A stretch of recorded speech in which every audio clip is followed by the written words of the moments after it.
हेडलाईन्सचे प्रायोजक आहे NBC bearings, लांब पळण्यासाठी।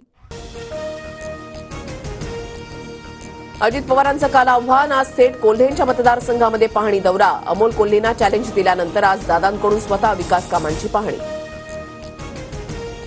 कालच्या चॅलेंजचा आणि आजच्या पाहणीचा संबंध नाही, माझा दौरा पूर्वनियोजित, अजित पवारांचं स्पष्टीकरण। शिरूरचे खासदार अमोल कोल्हे आज शरद पवारांना भेटणार। दादांच्या आव्हानानंतर अमोल कोल्हे शरद पवारांची भेट घेणार। वंचितच्या राज्य कार्यकारिणीची आज बैठक, आगामी निवडणुकांवर प्रकाश आंबेडकरांच्या उपस्थितीमध्ये बैठकीत चर्चा होणार। जागा सोडा, मोदींना घालवायचा आधी ठरवा, प्रकाश आंबेडकरांचं आवाहन। तर लोकसभेसाठी मवियामध्ये युती न झाल्यास ठाकरे गट आणि आम्ही 24 जागांवर लढू, आंबेडकरांचं वक्तव्य। आम्ही लोकसभेत 40हून अधिक जागा जिंकणारच, देशात फक्त मोदींचीच हवा, उपमुख्यमंत्री देवेंद्र फडणवीसांचा दावा। विरोधक निवडणूक लढणार आणि हरणार, ठाकरे गटाचा एकही खासदार निवडून येणार नाही, नारायण राणेंचा हल्लाबोल।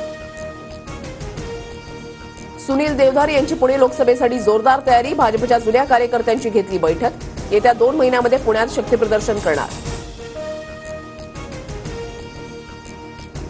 ठाणे जिल्ह्यामध्ये सगळ्यांनी मुख्यमंत्री बनून काम करा, श्रीकांत शिंदेंच्या कल्याण डोंबिवली मतदारसंघामध्ये मुख्यमंत्री एकनाथ शिंदेंचं नागरिकांना आवाहन।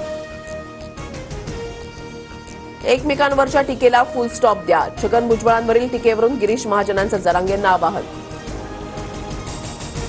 अयोध्येच्या तात्पुरत्या मंदिरामध्ये 20 जानेवारीपासून दर्शन पूजा बंद, राम मंदिराच्या लोकार्पणाची जय्यत तयारी सुरू।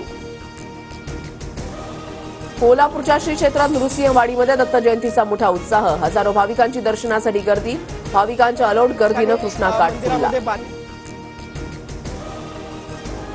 उपमुख्यमंत्री देवेंद्र फडणवीसांना जपानच्या कोयासन युनिव्हर्सिटीकडून मानद डॉक्टरेट पदवी, आज मुंबई विद्यापीठामध्ये डॉक्टरेट पदवीनं सन्मानित करणार। माजी मंत्री सुनील केदारांच्या जामीन अर्जावर आज सुनावणी होण्याची शक्यता, नागपूर जिल्हा बँक घोटाळा प्रकरणामध्ये केदार दोषी, 5 वर्षांची शिक्षा।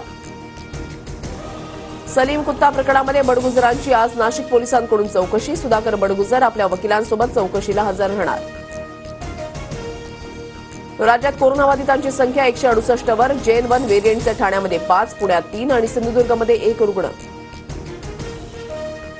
म्हाडाच्या कोकण मंडळाची सोडत रखडली, प्रथम प्राधान्य योजनेमधील घरं वगळून 2970 घरांची सोडत रखडली, नवी तारीख नाहीच, अर्जदार संतप्त।